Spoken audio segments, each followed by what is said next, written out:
भैया, एक काम करो, आपके पास जितने भी कंबल है ना सारे दे दो और पैसे बता दो। मैडम आप ये सारे कंबल खरीदोगे? हाँ, क्यों नहीं खरीद सकते हैं क्या? नहीं नहीं, खरीद सकते हो ना। मुझे गिनने पड़ेंगे, आप 5 मिनट दो, मैं गिन के बताता हूँ आपको।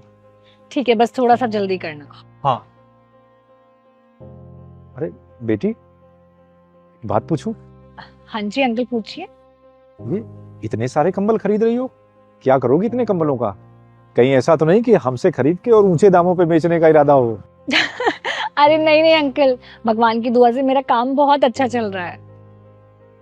तो फिर इतने कंबलों का क्या करोगी? वो अंकल, मुझे अपनी हर महीने की इनकम में से थोड़ा सा हिस्सा किसी को देना होता है, तो बस इसीलिए। पर बेटी, इनकम का हिस्सा और दान, कंबल, मैं कुछ समझा नहीं। अंकल, पूरे महीने की कमाई में से कुछ हिस्सा मैं मंदिर में चढ़ाती थी भगवान को। पर पिछले महीने ना मेरे साथ कुछ अजीब सा हो गया। क्या हुआ? पिछले महीने भी मैं हर महीने की तरह मंदिर में चढ़ावा चढ़ाकर वापस आ रही थी। तभी मुझे एक भिखारी मिला। उसने बोला कि मैडम बहुत भूख लगी है, कुछ खाने को चाहिए। तो मैंने उसे 100 रुपए दे दिए और मैं घर आ गई। और उसी रात मुझे सपना आया और सपने में भगवान जी आए। और उन्होंने मुझसे कहा कि बेटा, इस महीने का हिस्सा पूरे 100 रुपए मुझे मिल गए हैं। उसके बाद मुझे कुछ समझ नहीं आया। मैंने बहुत सोचा कि इतने महीनों से मैं भगवान जी का हिस्सा चढ़ाकर आती हूँ, आज तक वो मुझे कभी सपने में नहीं दिखे।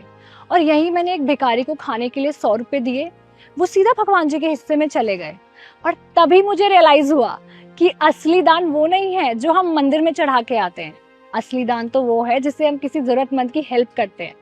और आपको तो पता ही है ना, अब ठंड भी कितनी बढ़ गई है और रात को रोड पर कितने सारे लोग सोते हैं।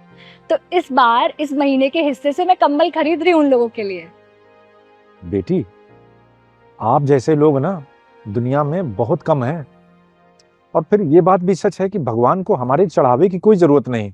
और फिर हम होते कौन है भगवान को कुछ देने वाले? उल्टा हमारे पास जो कुछ है सब खुद ही उन्हीं का दिया हुआ है। और भगवान को इसीलिए दीन दयाल भी कहा जाता है। सच्चा दान वही है जो जरूरतमंदों को दिया जाए। हाँ अंकल, बिल्कुल सही कहा आपने। मैडम पूरे 150 कंबल है। अच्छा ठीक है, कितने हुए? अब 1200 रुपये का एक कंबल है, तो उस हिसाब से हुआ। नहीं, 1200 नहीं, ऐसा करते हैं 1000 ही लगाते हैं। आखिर इस पुण्य के काम में कुछ हमारा भी तो हिस्सा होना चाहिए। बेटी, तुम 1000 के रेट से ही सारे कंबलों के पैसे दे दो। ठीक है अंकल, तो आपके हो गए 1.5 लाख रुपए। मनीष, इनको पेमेंट कर दो और सारे कंबल गाड़ी में रखवाओ, आज रात को ही बांटने हैं। जी मैम।